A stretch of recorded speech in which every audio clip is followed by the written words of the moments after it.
He slipped into the new outfit, but it melted instantly, flowing like liquid toward his chest. In seconds, it merged with him, leaving him as a mysterious symbol. Stunned, he ran a hand over his body. He could hardly believe what had just happened. Across from him, the woman drew a pistol. She fired without hesitation.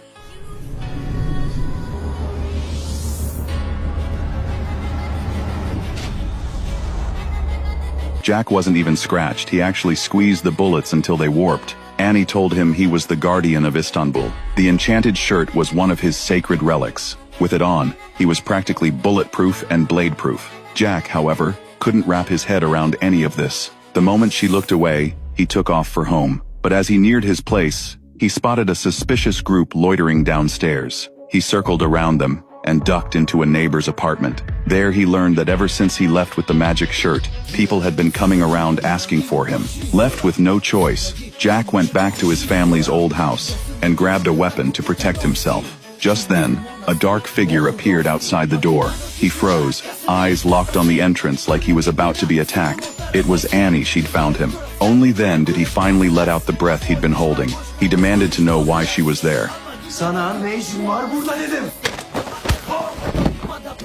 Savunma sanatı derstir. Eğer elinde silah varsa mesafeyi kullan. Jack was no match for Annie, and he didn't dare talk back. So he brought her along to track down his best friend. His father had already been killed. He couldn't bear the thought of his friend getting caught up in this too. And honestly, having a capable fighter at his side could only help. In a nearby park, Jack finally spotted his friend. He hurried over, calling his name, but his friend was already dead.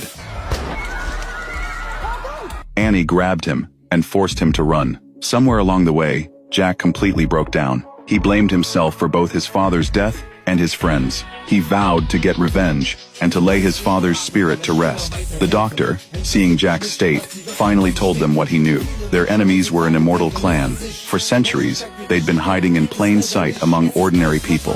They were ruthless, capable of any atrocity. The last guardian, Jack's real father, had died at their hands. And if anyone could put an end to them, it was Jack.